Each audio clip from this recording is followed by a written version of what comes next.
Hello friends, to मेट DJ classes. आज हम चैप्टर 3 करने वाले हैं यायावर साम्राज्य। ये आपके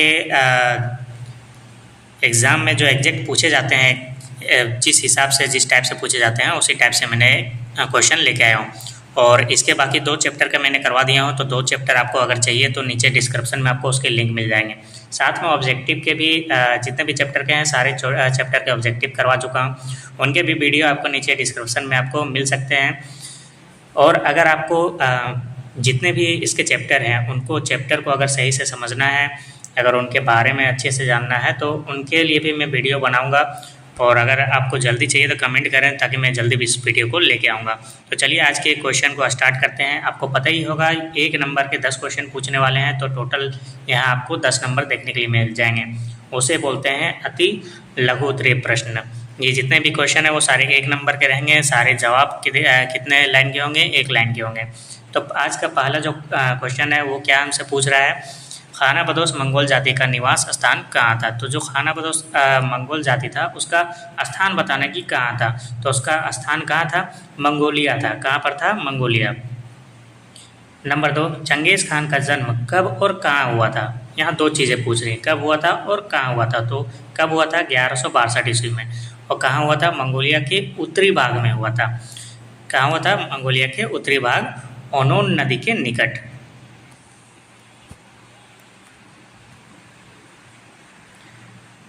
नंबर 3, मंगोल कौन थे और उनका निवास स्थान कहाँ था? तो मंगोल जो था वो विविध जन समुदाय की एक प्रजाति थी जिसका निवास स्थान आधुनिक मंगोलिया राज्य था। चंगेज़ खान को समुद्र खान की उपाधि क्यों दी गई थी? समुद्री खान की उपाधि क्यों दी गई थी?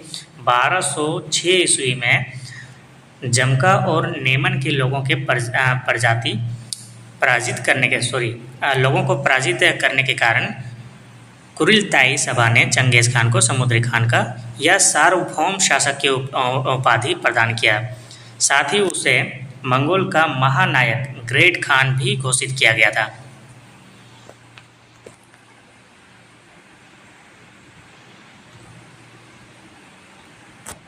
नंबर 5, चीनी शासकों ने महान दीवारों का निर्माण क्यों करवाया? उत्तर, यायावर कबीलों के बार बार आक्रमण व लूट से सुरक्षा के लिए चीनी शासकों ने महान दीवारों का निर्माण करवाया गया था। जो यायावर कबीला था वो क्या करते थे? हमेशा लूटते थे चीनी लोगों को। तो वो उनके शासक क्या किए थे? महान दीवारों का निर्माण करवा दिया ताकि वो अंदर घुस ना पाए। क्वेश्चन नंबर 6, यास क्या है? देखो, यास एक नियम संहित जिसके बारे में कहा जाता है कि चंगेज़ खान ने इसे कुरिलताई में लागू किया था। क्या था यास? एक नियम था, है ना, जिसको लागू कहाँ किया था चंगेज़ खान ने? कुरिलताई में लागू किया था। नंबर 7, कुरिलताई से क्या समझते हैं? तो कुरिलताई क्या है? मंगोल कबीले के सरदारों का एक सभा को कहा जाता है कुरिलताई। क्या कहा जाता है? कुरिलताई, मंगोल के सरदारों का सभा को। नंबर 8, मंगोलों की राजधानी कहाँ थी? मंगोलों की जो राजधानी थी वो मंगोलिया के कराकोरम शहर में था। कहाँ था? कराकोरम शहर में।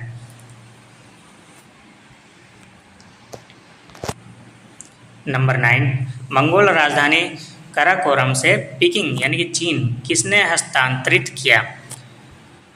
कुबलाई खान ने मंगोल राजधानी के कराकोरम से पीकिंग हस्तांतरित किया था। किसने किया था? कुबलाई खान ने। नंबर 10, मार्को पोलो कहाँ का निवासी था? जो मार्को पोलो था वो कहाँ का निवासी था? ये हमें बताना है। साथ में किसके शासनकाल में चीन गया था?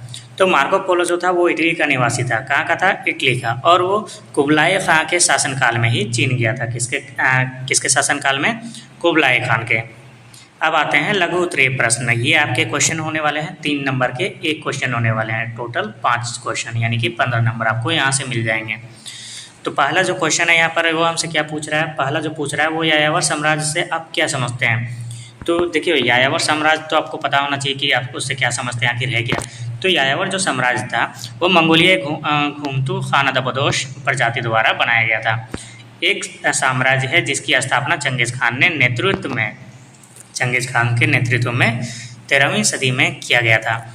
ये घुमतू प्रजाति थे जिनका मुख्य व्यवसाय पशुपालन और शिकार था।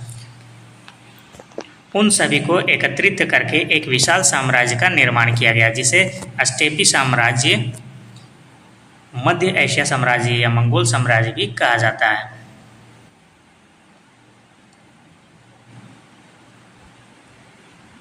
नंबर 2, मंगोल के लिए व्यापार क्यों इतना महत्वपूर्ण था? तो मंगोल के लिए व्यापार क्यों महत्वपूर्ण था?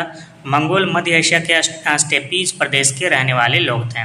वहाँ की भूमि कृषि योग्य नहीं है, फलस्वरूप अपनी जरूरत के लिए व्यापार को अत्यधिक महत्व दिया। वे लोग चीन से कृषि उत्पाद और लोहे के उपकरण का आयात करते, जिसके बदले में चीनियों को घोड़े, पशु खाल, शिकार आदि वस्तुएं देते थे। नंबर 3, चंगेज़ खान के साम्राज्य विस्तार पर प्रकाश डालें। तो चंगेज़ खान ने कब कहाँ क्या किया था उस पर हम लोग को डालना है। तो चंगेज़ खान 1206 ईस्वी में मंगोल का सार्वभौम शासक घोषित हुआ था। कब हुआ था? 1206 ईस्वी में। तो ये हमें एक चीज़ याद रखना है कि चंगेज़ खान का शासक काल कब से स्टार्ट हुआ था? 1206 ईस्वी में। और चीन के उत्तरी पश्चिमी प्रांत जो सीसिया लोगों की अधीन था, उसे 1209 ईस्वी में परास्त किया गया। 1213 ईस्वी में चीन की महान दीवार का अतिक्रमण किया और 1215 ईस्वी में पेकिंग नगर को लूटा, जिससे मंगोल का साम्राज्य आमू दरिया, तरान और ख्वारिज्म राज्य तक विस्तृत हो गया। ख्वारिज्म में सुल्तान मोहम्मद को कुरारी शिकस्त देने के लिए मंगोल सेनाएं अज़रबैजान तक चली गई और क्रीमिया में रूसी सेनाओं को हराने के साथ साथ उन्होंने कैस्पियन सागर को घेर लिया। साथ ही इसके सेनाएं अफगानिस्तान और सिंध प्रदेश तक विस्तृत हो गई।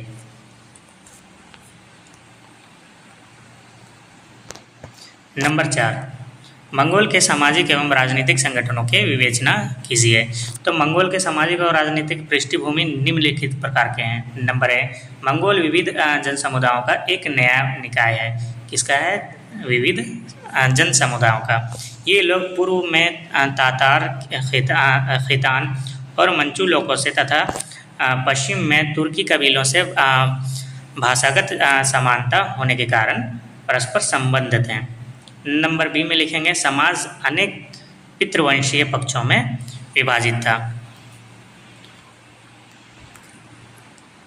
सी में क्या लिखेंगे हम? मंगोल समुदाय के कुछ लोग पशुपालन करते थे, वहीं कुछ लोग शिकारी संग्राह थे। साथ में मंगोल पशुपालक के रूप में घोड़े, भेड़ों, बकरियों एवं ऊँटों को पालते थे। मंगोल लोगों का यायावरीकरण मध्य एशिया के स्टेपीज क्षेत्र यानी कि चारण भूमि में हुआ था, जो कि आधुनिक मंगोलिया राज्य का भूभाग था। नंबर ई, शिकारी संग्राह लोग पशुपालक कबीलों के तुलना में गरीब थे। शिकारी संग्राह समाज मुख्य रूप से साइबेरिया वनों में रहते थे और जानवरों के खाल का व्यापार भी करते थे। नंबर जी, मंगोल लोग तंबुओं और जरों में रहते थे। तो एग्ज़ाम में आपको इतनी लिखना है, इससे ज़्यादा मत लिखना। आगे मैं बता देता हूँ ताकि कुछ चीज़ें आपको पता रहनी चाहिए। अगर आपसे पूछ लिया जाए लॉन्ग क्वेश्चन में इसको, तो आप इसे लॉन्ग क्वेश्चन में भी लिख सकते हैं। मंगोल एवं तुर्की कबीलों को मिलाकर चंगेज़ खान द्वारा बनाया गया परिसंघ 5वीं शताब्दी के अट्टिला के द्वारा बनाए गए परिसंघ के बराबर था। नंबर आई, मंगोल खेती प्राप्त उत्पादन एवं लोहे के उपकरणों को चीन से लाते थे एवं घोड़े, फर और शिकार का विनिमय करते थे। जे, कभी कभी मंगोल लोग व्यापारिक संबंधों की उपेक्षा कर केवल लूटपाट करने के लगते थे। मंगोल की लूटपाट से परेशान होकर चीनी शासकों ने अपनी प्रजा की रक्षा के लिए चीन के महादीवार का निर्माण कराया गया था। किसका दीवार? महादीवार का।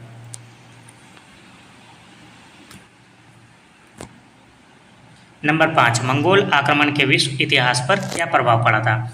तो जब मंगोल साम्राज्य के विस्तार होने से पुरानी सरकारें का पतन शुरू हुआ था, साथ ही नवीन राज्य के गठन, प्रशासनिक विकास और संस्थागत निकायों के प्रयोग शुरू हुआ था। जब सैन्य अभियान में विराम तथा अविराम आया तब यूरोप और चीन के भूभाग परस्पर एक दूसरे से जुड़ गए, जिसके स्वरूप शांति और व्यापारिक संबंध मजबूत हो गए। मंगोल के देखरेख में रेशम मार्ग पर व्यापार और भ्रमण अपने शिकार पर पहुंचा। कृषक वर्ग की सुरक्षा पर विशेष ध्यान दिया गया। कृषकों का एक कत्लेआम रोका गया। कत्लेआम क्या किया गया? रोका गया। साथ में मंगोल ने विकसित राज्यों में नागरिक प्रशासकों को अपने यहाँ भर्ती कर लिया। इनका कभी कभी एक स्थान से दूसरे स्थान पर पदस्थापन भी किया जाता था।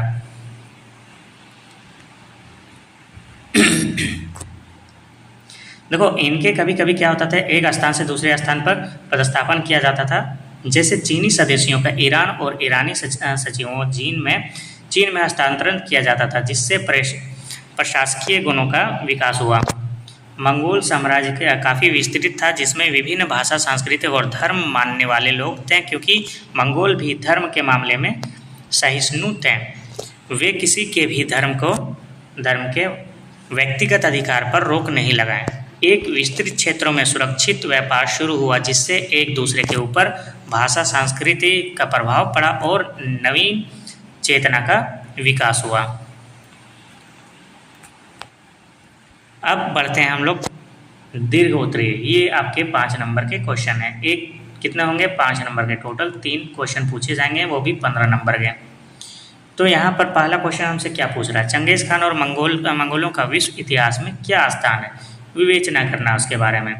तो हम क्या लिखेंगे उसके बारे में? चंगेज़ खान, जिसका नाम से यह कल्पना स्वाभाविक रूप से आती है कि वह व्यक्ति जो एक विजेता है, नगरों को ध्वस्त करने वाला और जो हजारों लोगों की मृत्यु का उत्तरदायी है, जिसे 13वीं शताब्दी के चीन, ईरान और पूर्वी यूरोपों के लोग भय और घृणा की दृष्टि से देखते थे। फिर भी मंगोल के लिए चंगेज़ खान अब तक का सबसे महान शासक था। उसने मंगोलों को संगठित किया, लंबे समय से चली आ रही कबीलाई लड़ाइयों और चीनियों के शोषण से मुक्ति दिलाई।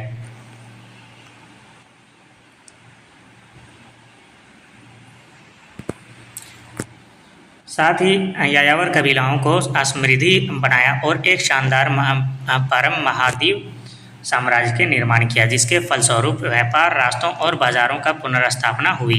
इस समृद्धि के दौर में कई यात्री उत्सुकतावश, जैसे वेनिस के मार्को पोलो आदि लोग यहाँ यात्रा को उत्सुक हुए।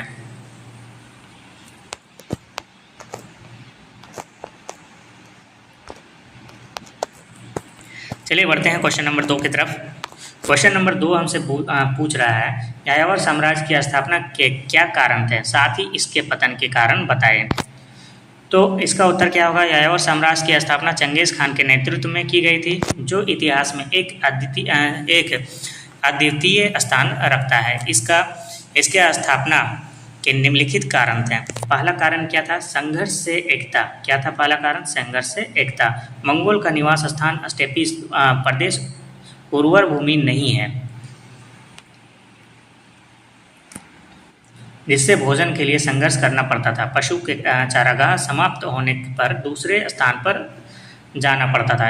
इस दौरान भी अनेक संघर्ष होते थे। पशुधन को प्राप्त करने के लिए वे आपस में लूटपाट भी करते थे। उपरोक्त संघर्षों के कारण कई परिवार आपस में मिलकर एक परिसंघ बना लेते थे और अपनी जीविका और सुरक्षा सुनिश्चित करते थे। बी में हम क्या लिखेंगे? योग नेतृत्व। एक कुशल नेतृत्वकर्ता चंगेज़ खान, जिसने मंगोल और तुर्की कबीलों को मिलाकर एक विशाल परिसंघ का निर्माण किया, जो 5वीं शताब्दी के अटिला के द्वारा बनाए गए परिसंघ के बराबर था। चंगेज़ खान के परिसंघ की राजधानी व्यवस्था बहुत अधिक अस्थायी थी और चीन, ईरानी और पूर्वी यूरोपीय देशों के सशस्त्र सेनाओं के मुकाबला करने में क्या थी? वो सक्षम थी।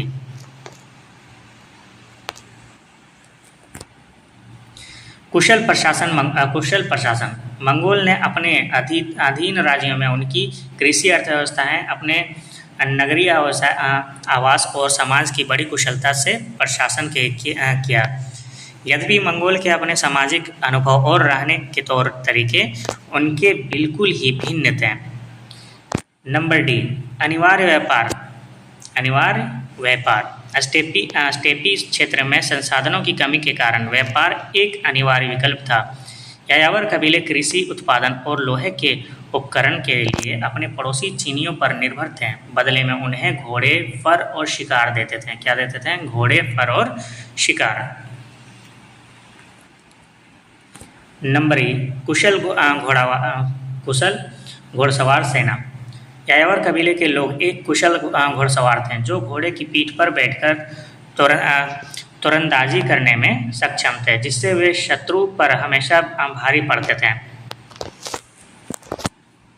नंबर एफ, मौसम की जानकारी। यायावर कबीले के लोग चारागाह के लिए हमेशा घूमते रहते थे, जिससे उन्हें अपने आसपास के मौसम की जानकारी हो गई थी। उन्होंने कई अभियान शीत ऋतु में शुरू किए और नगरों में प्रवेश करने के लिए बर्फ से जमी हुई नदियों का राजमार्ग की तरह प्रयोग किया।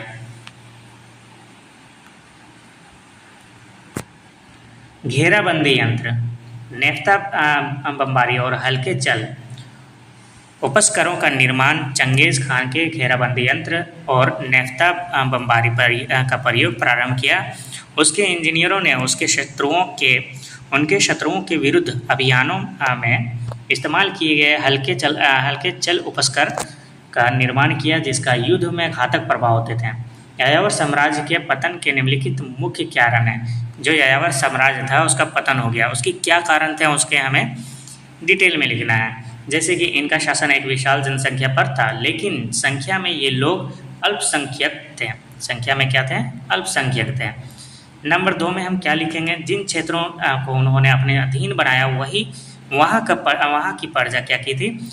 वहाँ की प्रजा की अपेक्षा ये लोग कम सभ्य समझे जाते थे। नंबर 3 में क्या लिखेंगे? मंगोल शासकों द्वारा अन्य धर्मों को स्वीकारा जाना। नंबर 4, परवर्ती मंगोल शासकों की आपसी विरोध और अपनी सभ्यता के विजित देशों की सभ्यता में थोपना। यास क्या था? क्वेश्चन नंबर 3 हम पढ़ रहे हैं कि यास क्या था। इसके अर्थ में परिवर्तन आने के क्या कारण थे? यास के महत्व की विवेचना कीजिए। क्वेश्चन नंबर 3 की ओर बढ़ रहे हैं हम, जिसमें पूछ रहा है हमसे कि यास क्या था।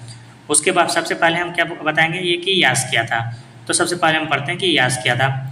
तो पहला क्या है? यास एक विधि संहिता है जिससे चंगेज खान ने 1206 ईस्वी में किरिलताई महापरिषद में लागू किया था। कहाँ किया था? किरिलताई महापरिषद में लागू किया था। यास प्रारंभिक स्वरूप में यास को यासाक लिखा जाता था, जिसका अर्थ था विधि, अज्ञाप्ति व आदेश। वास्तव में जो थोड़ा बहुत विवरण यास के बारे में मिला उसका संबंध प्रशासनिक नियमों में से, जैसे अखैट, सनी और डाक प्रणाली का संगठन। अब अर्थ में परिवर्तन के क्या कारण थे? इसके अर्थ में परिवर्तन के क्या कारण थे ये हमें बताना है। तो यास के अर्थ में परिवर्तन आने के कारणों के समझने के लिए उस समय की घटनाओं को समझा जा सकता है। चंगेज खान के वंशज यह भली भांति समझ चुके थे कि जिस प्रकार चंगेज खान ने आतंक और नरसंहार के द्वारा अपना वर्चस्व कायम किया था, वर्तमान समय में वह अनुकूलित नहीं था। फिर भी अपनी पहचान और विशेषता की सुरक्षा के लिए उस पवित्र नियम के अधिकार का दावा किया जो उन्होंने अपने पूर्वजों से प्राप्त किया था। क्योंकि यास मंगोल जनजाति की प्रथागत परंपराओं का एक संकलन था, लेकिन चंगेज खान के वंशजों ने उसे चंगेज खान की विधि संहिता कहकर मूसा और मुसलमान की भांति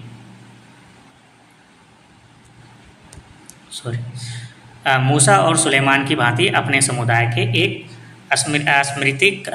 स्मृतिकर का होने का दावा किया। यास के नियम मंगोल साम्राज्य के अधीन राज्यों पर लागू नहीं किया जा सकता था, क्योंकि वहाँ के निवासियों जो थी वो अपने इतिहास, संस्कृति और नियम, मतलब उनके अपने ही इतिहास थी, अपनी संस्कृति और अपने नियम अलग थे। अब यहाँ पर हमसे क्या पूछ रहा है इसी में, देखो यहाँ पर 3 क्वेश्चन को मिला के एक क्वेश्चन पूछ दिया है, यास के महत्व की विवेचना कीजिए।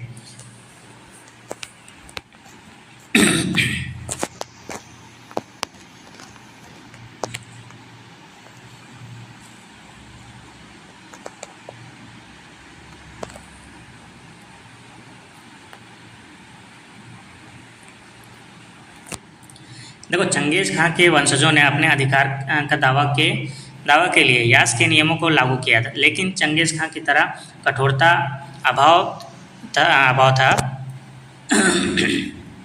उदाहरण स्वरूप जिस प्रकार चंगेज़ खान ने 1221 में बुखारा के उत्सव मैदान में वहाँ के निवासियों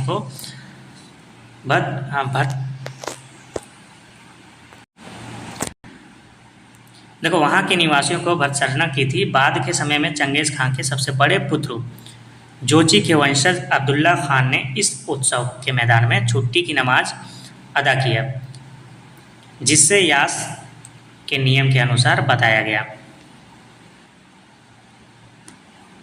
यास का नियम मंगोल के समान विचारधारा वाले लोग को एकत्रित करने में काम आया। इसने कबीलाई पहचान दिया तथा पराजित लोगों पर इस नियम को लागू करने का आत्मविश्वास भी दिया। यास एक बहुत ही सशक्त विचारधारा थी। निश्चित रूप से यह चंगेज़ खां की कल्पना शक्ति से प्रेरित था, जिससे विश्वव्यापी मंगोल राज्य के निर्माण में अहम भूमिका निभाई। तो आज का क्वेश्चन ख़त्म होता है। मिलते हैं नेक्स्ट वीडियो में। Thanks for watching.